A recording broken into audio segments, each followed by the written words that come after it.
Dmitry, and our next speaker Well, is yeah. Dmitry Kaledin, and he will tell us about symplectic varieties. Right, thank you very much.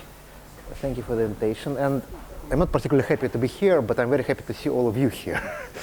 Because this is a great conference in a very bleak weather, which we will ignore, and let's turn to math. So, right, so indeed it's a bit of a break from the kind of main thrust of the conference because, well, it's algebraic geometry, but not particularly birational, not entirely in characteristic P either. So there is a story in characteristic 0, and there is a story in characteristic 0 which you can get only by reduction to characteristic P. But there is no, as far as I know, there is no story purely in characteristic P, which is very interesting. But anyway, I mean, so let me tell you what I have. And so the subject is algebraic symplectic varieties. And for me, so basically I start with some x, which is a smooth algebraic variety over some field k for simplicity. Let's be over a field. And I want it to be symplectic, and this means that I have a form, pure algebraic thing. So it's a global section of omega 2, which is closed and non-degenerate.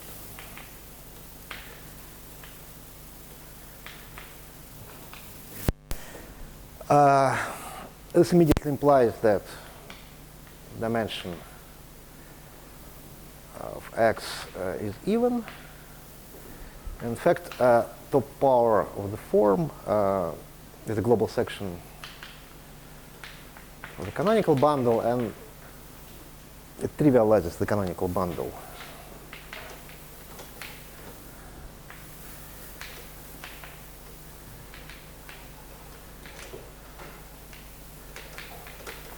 So from the point of view of, like general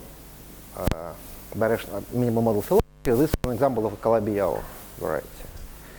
So x is, in a sense, Calabi-Yau. And the sense is that the canonical bundle is trivial, although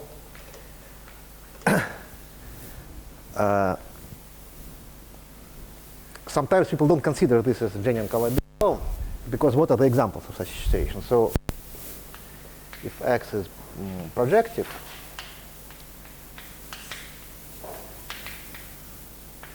then there are not that many examples. In fact, so there is K3 surface or an abelian surface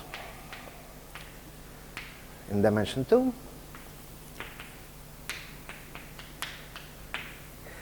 And in higher dimensions, there is in fact a general theorem of Bogomolov that up to find cover, every x with projective trivial canonical bundle can be split into a product of varieties of several types. And the one which appears here, they call it sometimes hypercolor, although it's slightly abusive because it's a theorem that there was a hypercolor. But anyway, a typical example in higher dimensions. Typically, we have something which has equivalent Hodge numbers. So since we have a 2 form, H20 of x must be at least 1. And in what is called a simple hypercolor manifold, this is exactly 1. And in fact, one can say that H2i 0 of x is 1, H2i plus 1 0 of x is 0 for all I between 0 and half dimension. So all the global holomorphic forms are just powers of our omega. And there are 2 series of known examples of guys like that. So it's first of all Hilbert's scheme of endpoints on K3. Then there is something called generalized Kummer variety, which is obtained by considering Hilbert's scheme of an abelian surface and then doing something. And then there are some sporadic examples, two additional examples.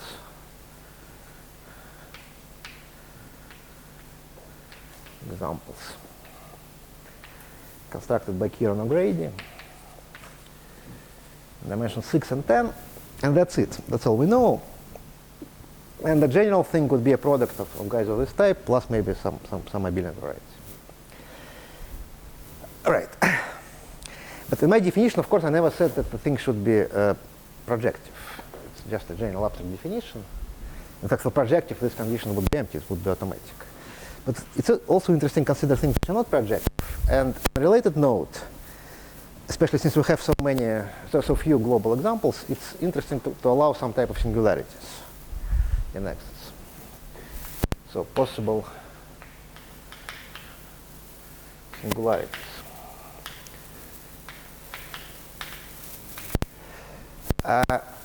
Here there's a convenient class which was introduced originally by Arnaud Beauville.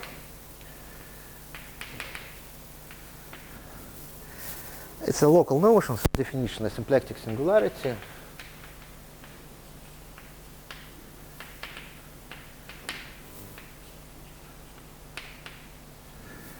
Is a normal, reducible, fine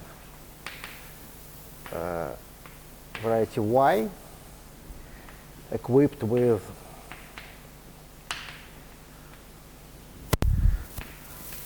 so since it's normal, it's smooth outside of dimension 2, and we want this smooth part to carry a symplectic form.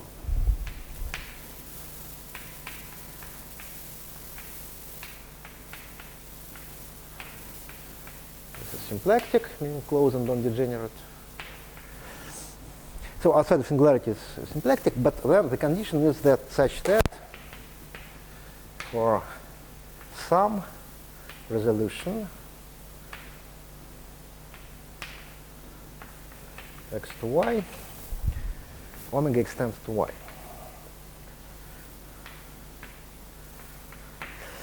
It's easy to show that instead of some, you can put any here. So if you have it for one, then it's also true for any other. It's equivalent. And extends means it extends at a section of omega 2, but we don't require it to be symplectic on the resolution. So it could have some degeneracy locus. So it could degenerate. In fact, it must degenerate if you consider any resolution here, because, of course, any resolution would, this has more or less trivial canonical bundle, because the top power of omega trivializes it. But when you blow up enough point, of course, the thing stops having trivial canonical bundle. So the top power of omega typically would vanish somewhere.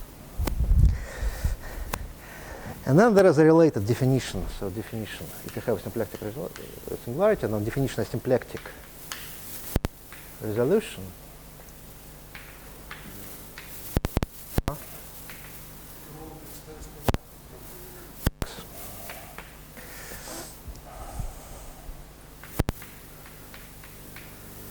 Well, what should I say? Basically, it's a symplectic resolution. Such a resolution X of a symplectic singularity Y that this omega is non-degenerate everywhere, which amounts to checking that the top power is non-zero anywhere. Somewhat strangely, it turns out that already from this characteristic 0, already starting from this definition, you can prove some results about the geometry of this singular guy. So one can prove that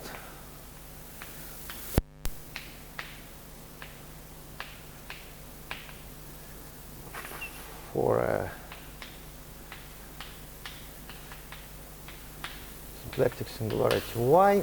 So a priori, we only have something on the smooth part, and we don't require anything deeper.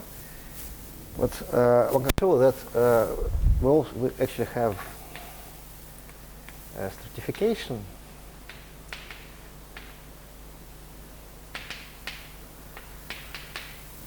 So we have closed strata yi such that the open strata, by which I mean a complement of to the strata of smaller dimension, they are all symplectic.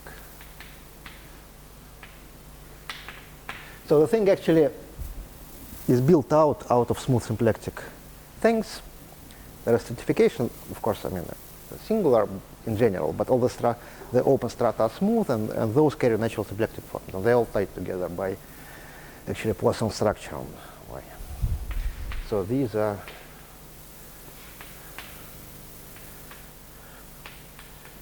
symplectic leaves of the Poisson structure on Y, induced by omega.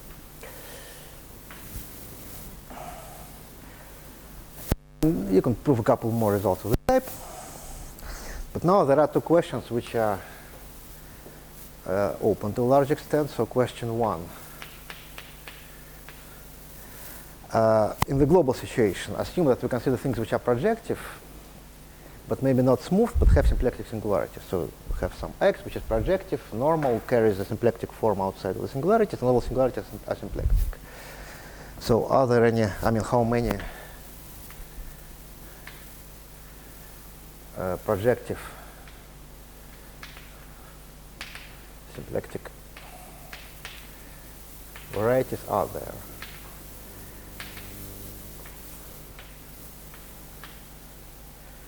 And the answer is that there are many, because, for example, if you consider a K3 surface and moduli space of sheaves of some sort, typically it will have singularities, but it carries symplectic form. So these things are much easier to construct than smooth examples. And a related question, or maybe not a related question, but I mean also an interesting question, is about these resolutions. I mean, how many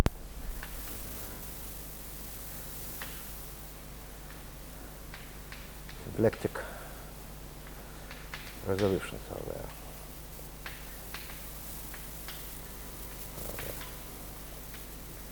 And what can one in general say about symplectic resolution?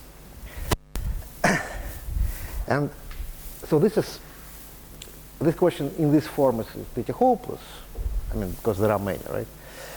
This question is also hopeless, but less so, meaning that there are some kind of, at least we know some series of examples, and there is something like a possible classification, at least under some additional assumptions. In fact, even for symplectic singularities, eventually one can hope for some sort of classification. So the pipe dream, the resolution is slightly better. But one thing which is clear right away is that it's certainly not true that any symplectic singularity needs a symplectic resolution. For example, if you take a just symplectic vector space and find a group acting on it, preserving the form, it's very easy to show, and it has been shown by Baville, that I believe that the quotient would always be symplectic singularity. But whether it admits symplectic resolution is a delicate question. So there is a strong necessary condition for this, which is proven by Verbitsky here. But in fact, it's not sufficient, and I think it's not completely settled even now. And there are some kind of unexpected examples where it does have a resolution. What you can always do for any symplectic singularity, you can go to Q terminalization. So for any y, you can go to Q terminalization. And this will also have symplectic singularity, so symplectic variety. And you can show that this will be non-singular in dimension 2, which by virtue of this means it's also non-singular in dimension 3. So singularities only appear in dimension 4, rather low. But that's as much as you can get for free. So there they do appear typically. Yeah, it's all characteristic zero story. For characteristic P, it becomes, I mean, I think in characteristic P I can prove any of this. And any of this might be wrong, including even this. So it's true that it's like strictly stronger assumption than being canonical? You mean symplectic singularity? No, more or less equivalent. Let me see. I think it might just be equivalent because there is a theorem. So most probably it's equivalent in version 2, right? No, it's certainly equivalent for anxiolytic singularity because there is a theorem of Steenberg and Stratton which says that if singularity is canonical or rational, in fact, then any form extends. Rational? Well, canonical for sure. I'm not sure about rational. I don't remember. It's been a long time ago. Yeah. Huh? Gorenstein. Yeah. No, but it's automatically Gorenstein. You see, because it has a yeah, sure. No. This is really it's much. There is no possible index for the canonical bundle here. It's really yes or no. Well, I mean, it's more or less the same strength. Yeah, not much. But also, there's this gap between being symplectic singularity and having a symplectic resolution. Yeah. So in dimension 2 there is no gap. In dimension 2 they are all Kleinians, I mean dual points. They're all finite quotients. They all have resolutions. Already in dimension 4 things start to get interesting. There is a very interesting exceptional situation of something which does have a symplectic resolution, but not one of, but like 81 of them, if I remember correctly. And there is one sporadic example of something in dimension 4, quotient singularity, which does have a symplectic resolution, but not one of them. But like 81 different, I mean, they of course all are birational, but there are different models. There is a lot of them, lots of symmetry. And this has been studied in detail by Vishnevsky and people in Poland. I mean, Kapustkas, and, yeah. Danton Bore. I don't remember. It's a quotient singularity, yeah. No, it's a very beautiful picture. It ties together lots of exceptional objects. And I won't even start this because I will screw it up, and it's a very beautiful object, and I don't want to. So you better read the paper. But anyway.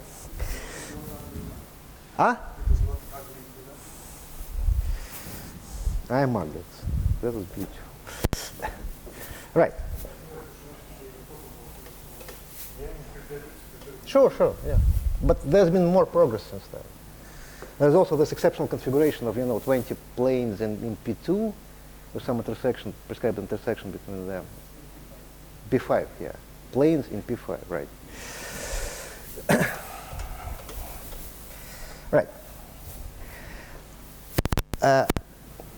So this is a basic outline of the story, but let me concentrate on symplectic resolutions. I mean, we can't classify them, but they're rigid enough to have so that we can actually prove something about that. So facts about symplectic resolutions.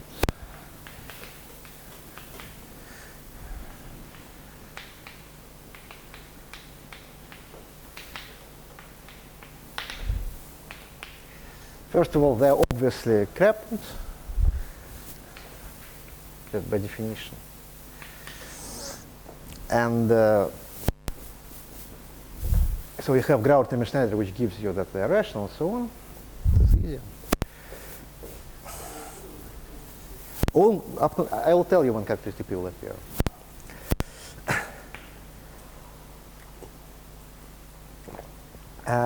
But actually, you can say more. So there is the usual vanishing, but there is a slightly unusual vanishing. You can prove that actually HP of x with coefficients in omega q is equal to 0 as soon as p plus q is greater or equal to the middle dimension, right? To n. So x is 2n. No, not greater or equal, but greater. Since we're in symplectic world, there's a duality here. So omega q is the same as omega n minus q. So it's either this or p is greater than q. And in fact, you can say even more. So this already suggests what I'm going to say now. So let's now look at the cohomology of x. And I just want to consider cohomology, I know, coefficients in C, and then characteristic 0. And I want to look at it as a Hodge structure. So it has a mixed Hodge structure by Deligne. But in fact, it is a pure Hodge Tate structure. So those things are pretty, I mean, they behave as if they were something like flag varieties, or I don't know, Grassmannians, I mean, partial flag varieties. Ah? Something like this, yeah. At this point, I should mention one sort of, I mean, one source of symplectic things in general, in all settings, is of course cotangent bundles. So it's a remark. If we have some y, smooth, well, maybe not y, z, no, m, then T star of m is automatically symplectic, and its symplectic resolution more or less when there is enough global functions on it, so it projects birationally to something affine. So it's symplectic resolution more or less when the tangent bundle to m is big enough. Ah? So it has a core structure by Deligne. What I mean is, first of all, it's pure, meaning that there are no components of wrong weights. And those pure parts are Hodge Tate, meaning that there are only QQ components. There is no, they are of the same weight as algebraic cycles.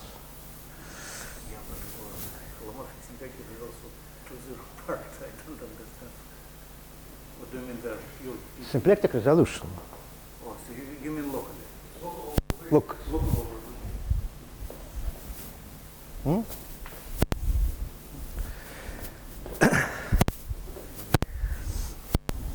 In fact, but you're right in the sense that I'm wrong. No, actually, no. Actually, this statement is wrong. What I mean is actually really locally. So what I need to do to this to be true is to take something like formal completion of a point downstairs. So I really want to have a small neighborhood. So why say local? Well.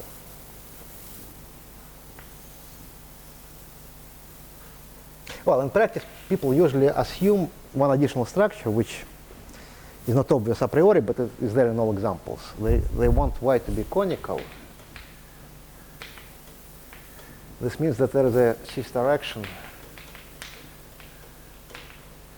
with positive weights.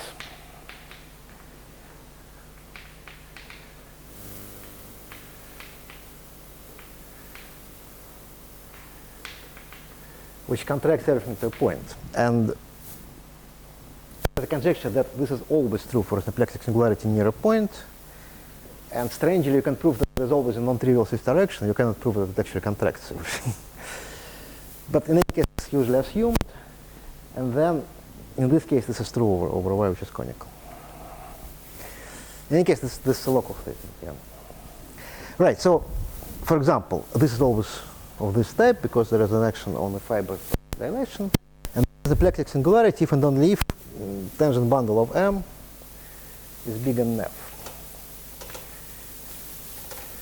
Of course, it's a vector bundle, so we have to interpret big and F correctly, but well, more or less true. And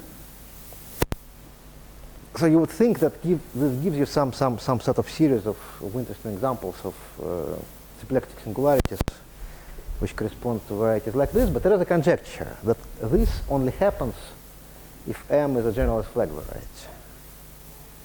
And the conjecture is very hard, but M.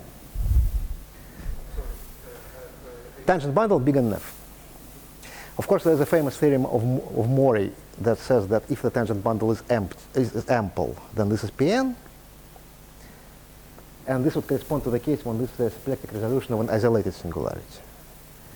But then there is a conjecture that if it's only big and F, then this must be G over P for some parabolic P in some semi-simple G. So this, in this case, these things really want to be like cellular. And this is an indication of this type of behavior. All right. And so conjecturally, this means that M is G over P.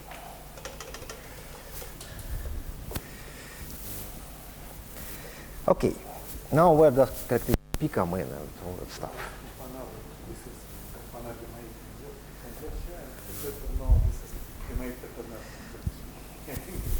Димаи, he will deny either, yeah, anyway. Right, so now what, okay, so this was kind of general overview. And now let me explain one thing which you can get, which is actually strengthening all this. So here I say that if you look at it as a Hodge structure, it's the same type as what you get in algebraic cycles. But in fact, you can prove more. You can prove that this thing is actually generated by algebraic cycles. So there's a general fact that cohomology of X is generated, in fact, even Q maybe, well, is generated by algebraic cycles.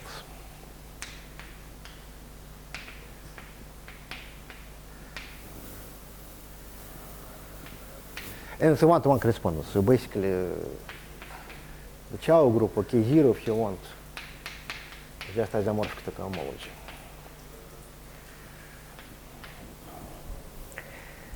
And so there is a proof of this, but the proof is really roundabout. It uses some kind of additional theory, which at some point requires going down to characteristic P. So this is what I want to explain. And the starting point of this story is kind of strange because on the surface of it, it takes us completely outside of algebraic geometry. So starting point. And up to now, I mean, you could conceivably have some statements of this type for X, say, Calabi-Yau, not symplectic. I mean, this was something which probably maybe couldn't prove, but at least you could state for any X on some conditions. But now it becomes completely symplectic story, because what I want to consider is deformation quantization.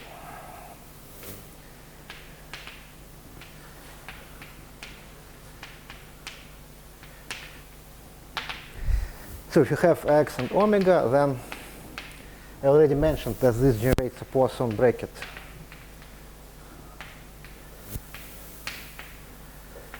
on functions on X. But in algebra, a typical source for a Poisson bracket is different. So algebraically,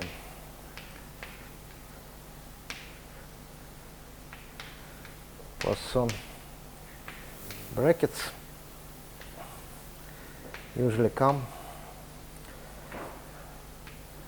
from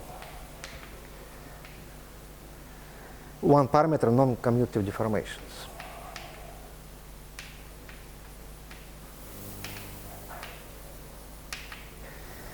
Namely, if you have some A, which is commutative associative algebra,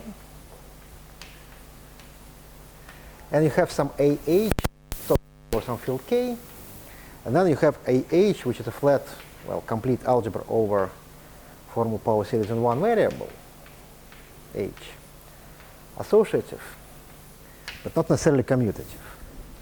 So this is a deformation of A in the sense that we are given an identification of IH modulo H with A. And you can look at the commutator here. So A1, A2 minus A2, A1.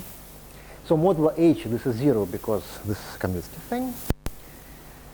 So we can expand this in H, and then there will be a leading term, H times something. And then some higher terms. So modulo H square, the commutator will be given by H times some bracket. And this bracket will be a Poisson bracket. And deformation quantization attempts to reverse this procedure. So you're given some commutative algebra with an additional Poisson bracket. Poisson bracket means that there is a bracket operation, which is a Lie bracket, satisfies Jacobi. And there's also a derivation with respect to each of the variables. So you have something like this, and you want to construct the whole AH, which would give you this in the first order.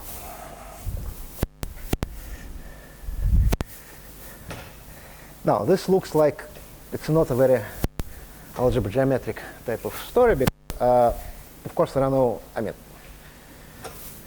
functions on algebraic varieties are commutative, and for non-commutative algebras there is no variety, so it makes no sense. But in fact, it can be stated algebraic geometrically because, I mean, formally this is over a formal power series, but in effect it's a formal thing. So we're really working modulo some powers of H always. So it's really a series of infinitesimal deformations.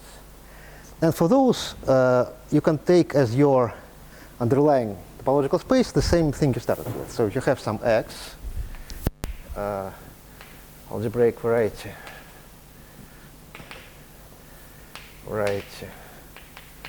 and you have Poisson bracket operation on the structure sheaf OX. Then you can consider definition, quantization of X is a sheaf in the Zariski topology, so Zariski or H of associative algebras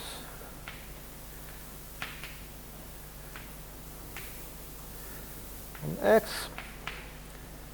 So these are algebras over, so X is over some K.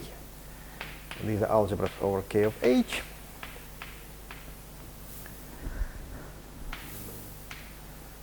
X equipped with an isomorphism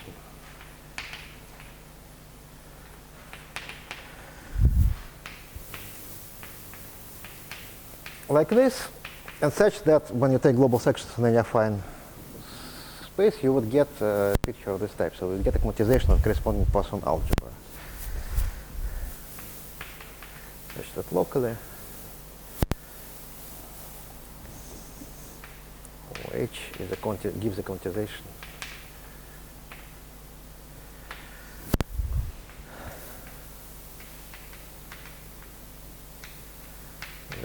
of OH. The reason it all works is basically, I think it has been written down by Kapranov a long time ago, 20 years or more. In algebraic geometry, when you localize, I mean, when you need to glue things, you need to localize. And for that, you need to so it works in the commutative setting very well because you just put in denominators. And it stops working non-commutative setting because you sometimes need to move denominators from the left to the right. And for a general commutative ring, you cannot do it. But here, because of this H-adic filtration, you can still do it. So there is some type of ORA condition which this satisfies. And so for algebras like this, you have a good theory of localization. So it's localized with respect to Zariski topology, and then it all works. All right. So that's a definition, and then there is a theorem which has all sorts of holomorphic. I mean, in algebraic setting, I think it's due to Bezrukovnikov and me. We're basically adapting earlier work by other people in the holomorphic setting or C-infinity setting. That under some mild condition on X, for example, for a symplectic resolution,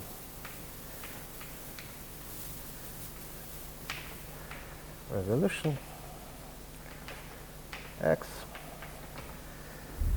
quantizations exist.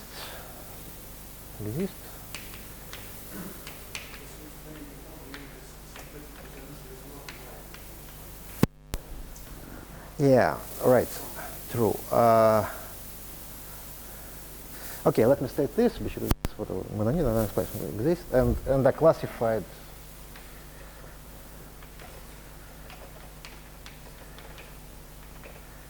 well by second Ram cohomology, basically by elements. And so there is a characteristic class for each one, which is a power series in H with coefficients in second Ram cohomology of X.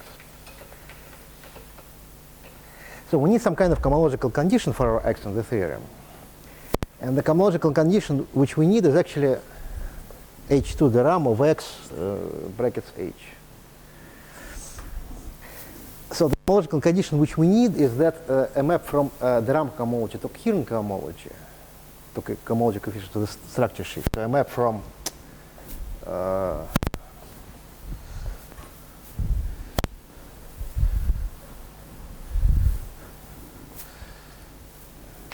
hi the RAM of x to hi of x. This has to be surjective. If I remember correctly, we only need it for I equal to 1 and 2. Maybe. In any case, it's sufficient to have it true for all, if it holds for all I at least 1, then we have this existence theory. And there are two situations where this holds for free. One is symplectic resolution, because in this case, this vanishes just by Grauer-Riemann-Schneider effectively. Or in the situation x is projective, because in this case we have Hodge theory, and this again surjective. But the point is that when the surjective we have some classification by some kind of, I don't know, parameter space here, which is not the whole thing. But when this is just 0, then classification is just by the RAM cohomology classes. So it's, we actually know more in the case of symplectic resolutions when this vanishes.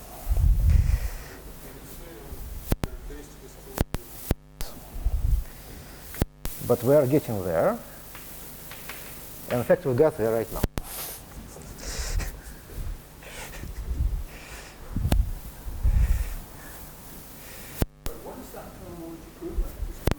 Yeah, let me rewrite it somewhere. Maybe here, right? Q in, so it's second the RAM cohomology of x. But then you see this thing is a series in H, so you have to make a choice at some point, at each degree. So there's a series of choices. So in fact, we have like formal power series in H with coefficients in this vector space. So it's a bunch of elements there.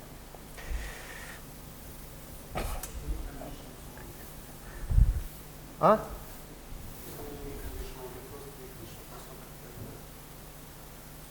Yes, but I remove it because I just removed the first coefficient. Right? It has to be prescribed. Well, there are two versions. And one, the first coefficient is your form, the class of your form. But you can forget about it. Look, I didn't say how I parameterize them, right? I can parameterize them by all the coefficients except the first one. It's a completely canonical identification. In fact, for a symplectic resolution, especially in this conical setting where all this work, the class of the form happens to be 0. And it's important.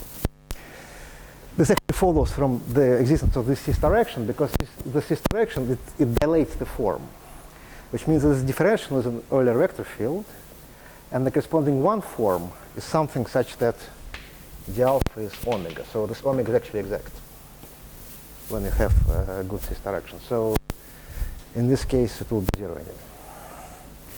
Okay, so what about characteristic P?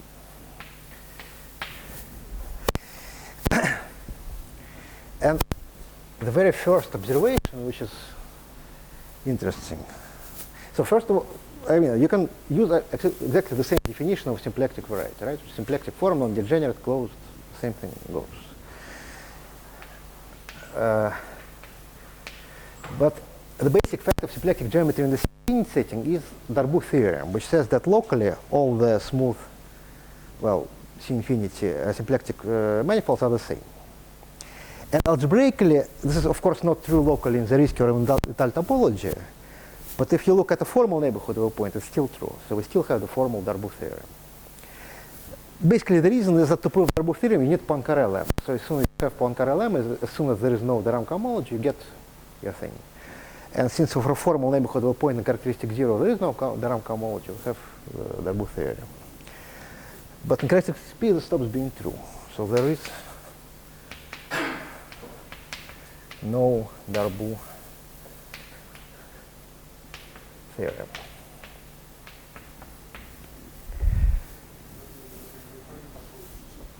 There is an abstraction, local abstraction.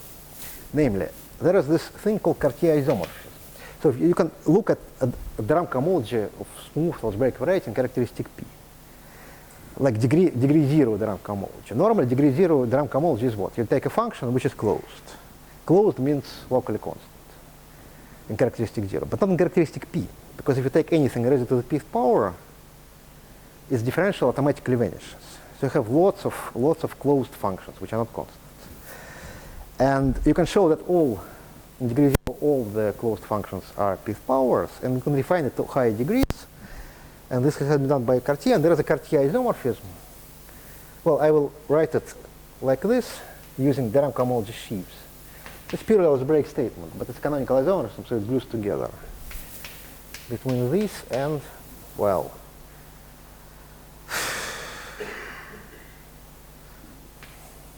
forms, basically.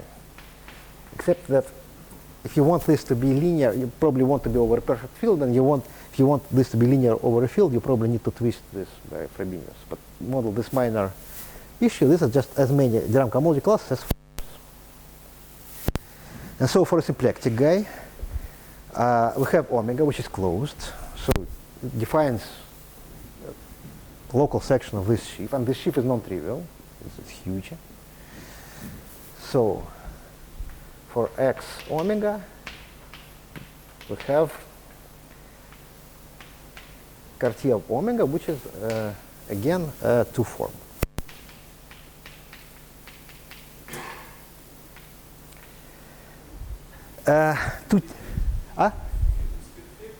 Perfect. I think it's better to say it's perfect. Yeah, yeah.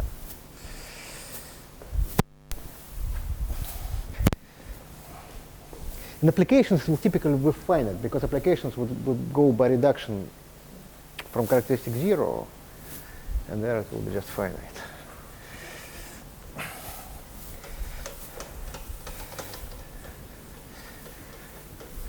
So there are two basic examples of, two typical symplectic forms are like this. So in dimension 2, in local coordinates, we have just dx wedge dy, or we can write down something of logarithmic type, dx over x wedge dy over y. And characteristic 0, if you look at these things near some points where they are not degenerate, they are of course absolutely the same by the Darboux theorem. And characteristic p, near every point you can see that they are different. Because this guy is locally exact, so this is 0.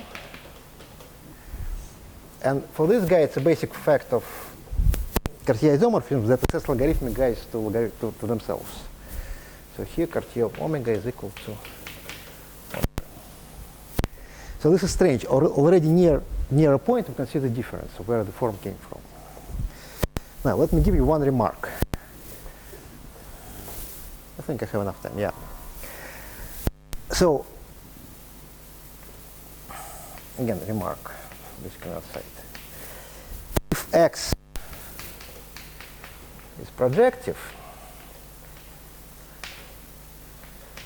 and let's say simple, so h20 of x, well, h20 maybe doesn't make that much sense in characteristic p, but let's say h2 of x ox.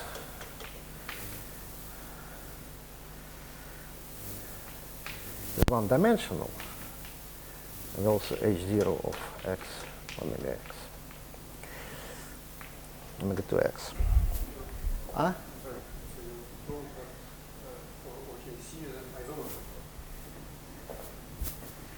Yes.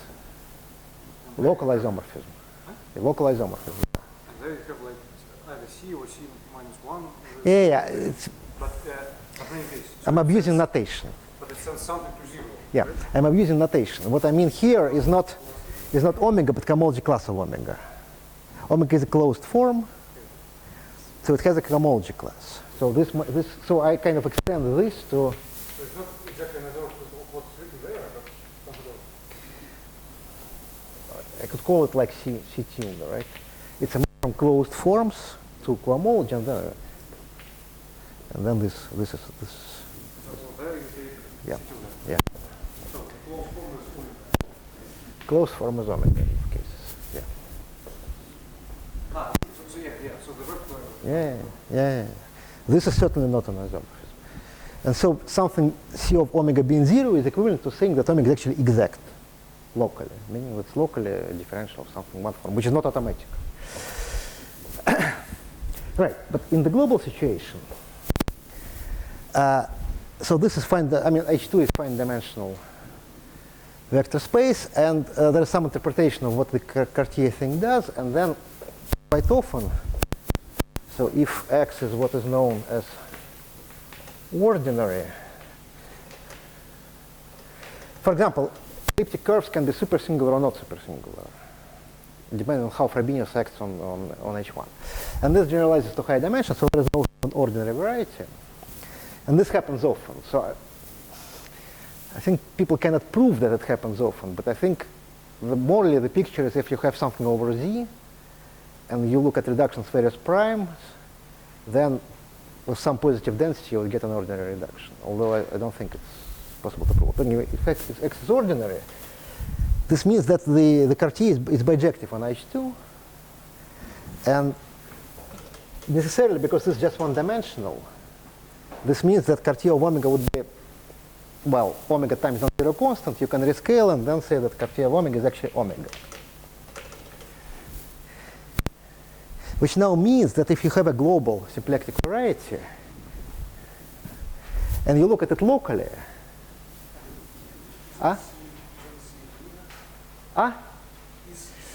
it's like Frobenius semilinear stuff.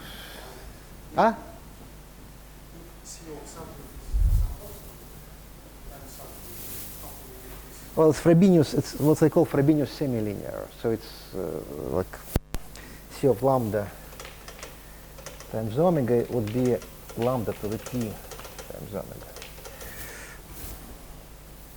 In any case, okay, maybe there is a constant there. The point is that this is not zero. So if you look at some point, and some neighborhood of a point, and you have this form here, this form remembers that it actually came from a globally defined projective variety, which by itself not such a big deal. But, for example, you might want to study X by looking at rational curves there. In fact, there was a paper by Cho, Miaoka, and Nick who attempted to do that a long time ago.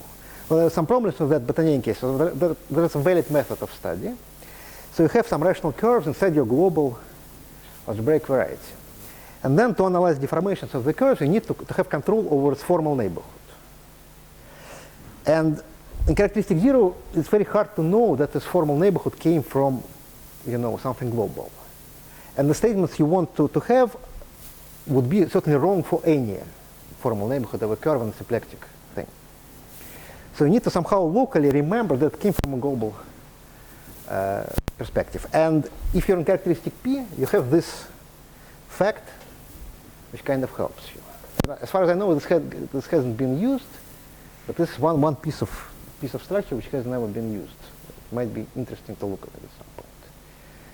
So if you just look at the neighborhood of P1 in a projective symplectic variety, and you look at just a formal neighborhood of P1, you still remember that as a symplectic variety, this formal neighborhood came from global ambient space.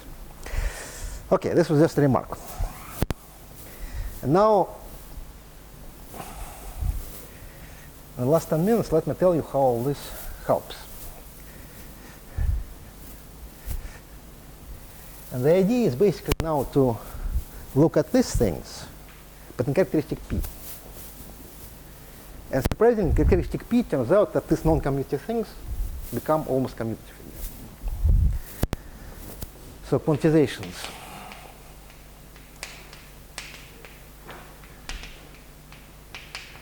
In characteristic P. The definition can be just the same. But then, again, a similar phenomenon to this Cartier isomorphism is that for a symplectic variety, typically the Poisson algebra of functions has no center. So functions which have bracket 0 anything are just constants. And when you do the quantization, this quantized algebra also have typically no center, just constants.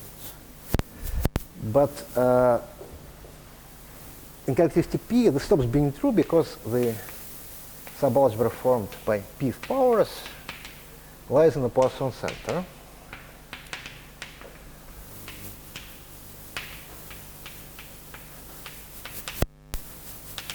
Meaning that we have a bracket, if you have two functions, local functions, f, g, and you take a bracket of f to the power p with a g, this is canonically 0. And you might want to consider not all quantizations, but such quantization where this fact survives to all orders. So definition. Frobenius constant quantization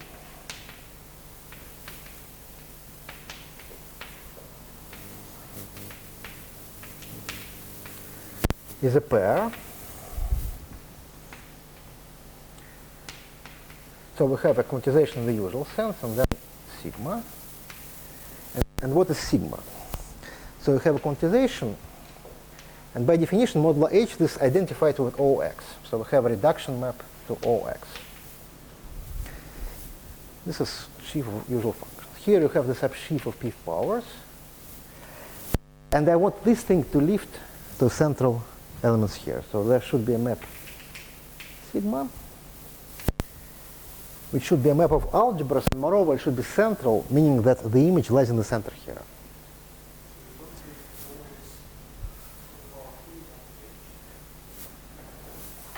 This would be automatic, because this should be flat over H. So once I have a map like this, it automatically extends. So this is over K, and this is over K of H, but this automatically extends.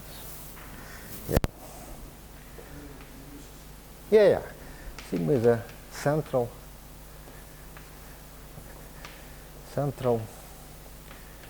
algebra map. And in such a situation, it's not difficult to show that,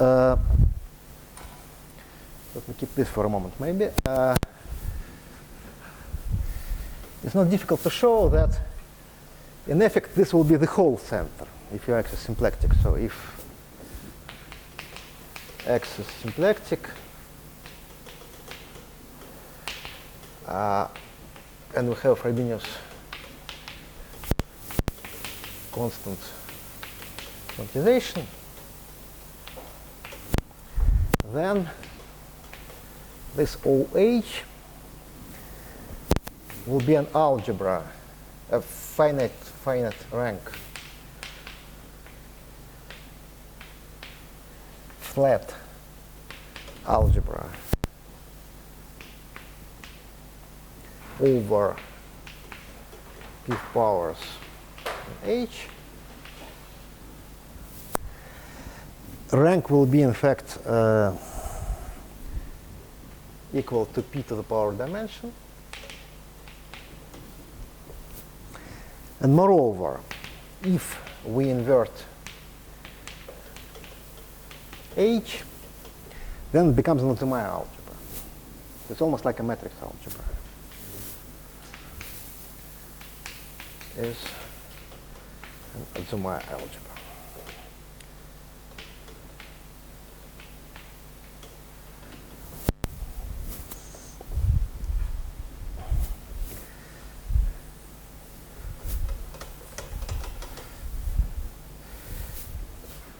Of course, this H is kind of unpleasant to carry about.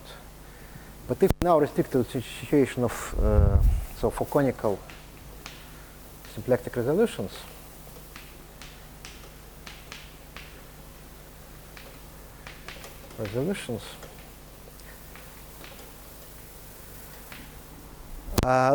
if this thing is also equivariant,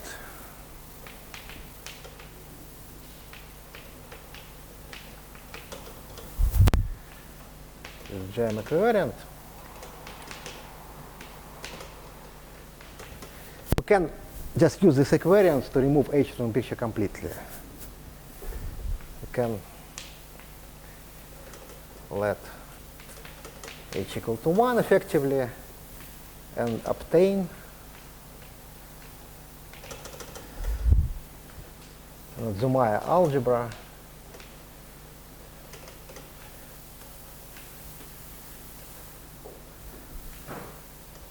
on, well, X Frobenius twisted.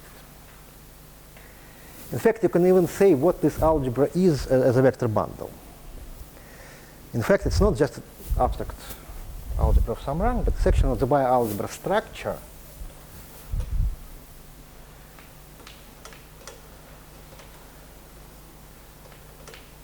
on just direct image of the structure sheaf under Frobenius.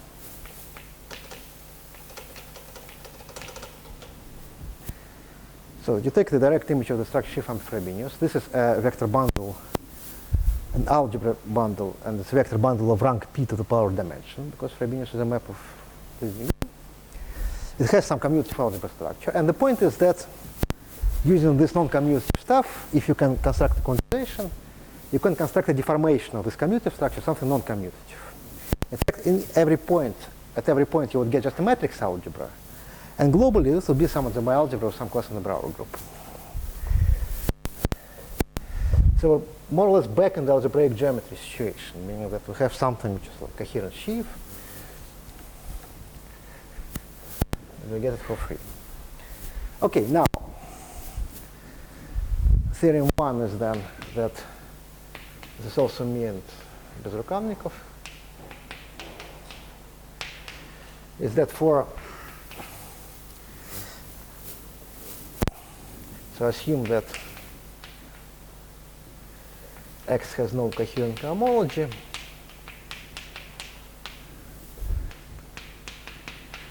then Frobenius constant quantizations exists.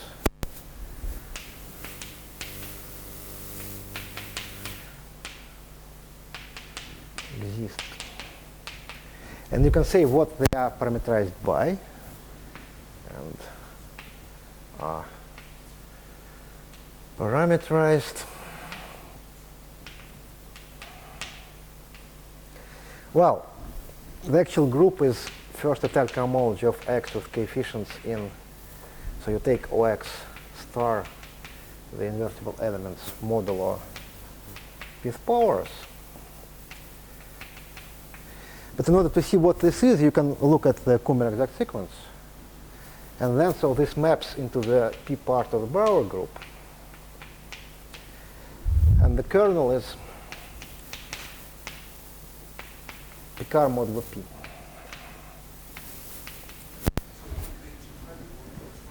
H1, sorry. Yes. And theorem also. So assume that X, now this is theorem purely in characteristic P, and now I need to assume that something came from characteristic 0, because guaranteeing this in characteristic P is tricky, because there is no Kadeira vanish and no Grauer limit. You need some condition for this. And it's easier to say that we have something in characteristic 0, so symplectic resolution in characteristic 0. But when you consider it's a model over the ring of integers and reductions, and then for a generic, for almost all primes, we have a reduction xk, where k is the residue field and some maximal ideal, and a Frobenius constant quantization, such that first of all this also symplectic resolution characteristic P, everything is smooth and so on, and we have this cohomology vanishing, so we have lots of Frobenius constant quantizations. And the claim is that moreover, if P is generic enough, there is this one additional property. So this is some kind of algebra here, the Frobenius constant quantization. Instead of writing the whole thing, let me just say that we have algebra, Adzumai algebra A on X, such that A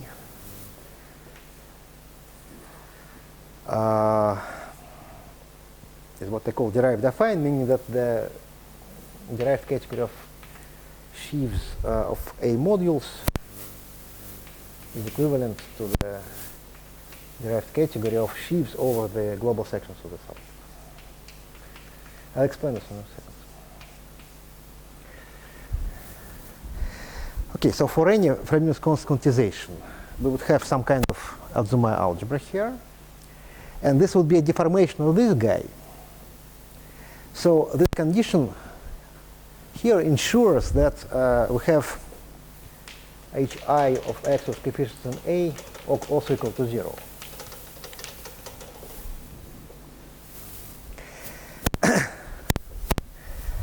Under these conditions, you can consider the category of sheaves of models of the Zimmer algebra, and there will be comparison functors like global sections.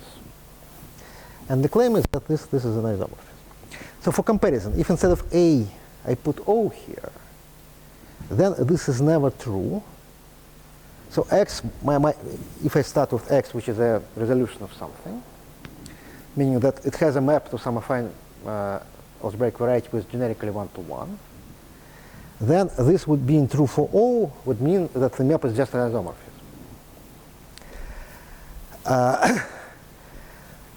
So in the commutative situation, there is no hope of anything like this being true. But if I add this A into the picture, then it becomes true.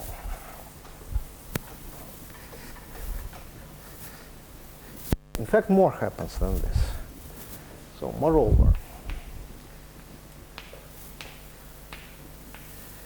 you can lift A. So this is now on the reduction, right? So you can lift it back to OK and then extend to K.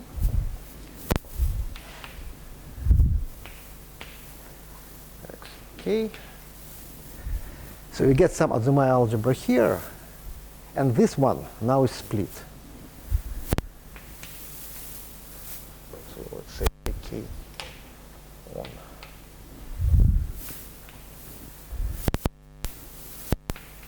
Okay, is split. That's it's an endomorphism algebra of some vector bundle.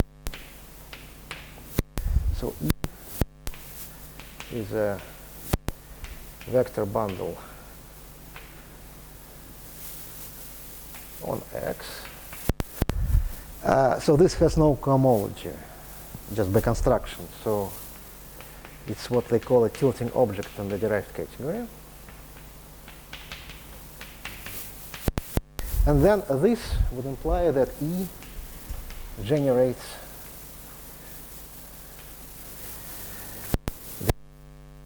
on X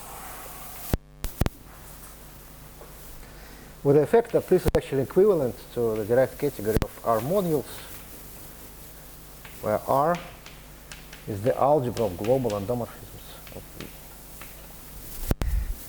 So this is a statement purely in characteristic 0 now, obtained by reduction there first, but then going back. And this is a miracle, because out of nothing, out of some kind of strange arithmetic arguments, we produced a vector bundle now with these strong properties. So this basically means that this category has a purely algebraic description, and the fact about algebraic cycles, which I mentioned, is a more or less immediate the corollary of this. So this behaves almost as if it were an affine variety. So this gives you all what you want. And as far as I know, there is no way to construct such an E directly. The only way which I know is this complicated procedure. So there is one example where I compute, and only one example where you can compute what you get. It's basically, so let me give you an example and stop, right? So example is something, is T star of P1, probably the simplest non-trivial symplectic resolution in the world. And then typically this E would be something, so there is a parameter which goes into it, because I said that there is a, but there are actually several. So typically this E would be something like O taken A times plus O1 taken P minus A times, where A is some integer between 0 and P. So we have a parameter P because we have a choice of a prime where we do this reduction. And we have a choice of an additional parameter A. But the end result is more or less, I mean, up to those multiples, which don't really affect any of the story. The end result is just this. And just from general reason, in this example, prove that the bundle, even without any multiplicities, has this property. But already when we go to T star over Grassmannian, it's not possible. I mean, we tried. For G24, it seems not possible. I mean, Kuznetsov left, unfortunately. But even hit rate. It's not possible to produce something like this directly. It will not be a sum of something easy with, there will be non-trivial extensions. It's only the general procedure that we use here. And the general procedure is pretty uncontrollable. All sorts of these steps and then this. I mean, the fact that A lifts to AK is trivial, it follows by definition theory. But to have it split, you need to choose P so that the corresponding class of Brouwer groups dies. So there are all sorts of uncontrollable choices. But the end result is very nice. And so this is the story I wanted to tell you. And whether it works in something which is not completely symplectic, I don't know, but I hope it will be useful. Thank you very much.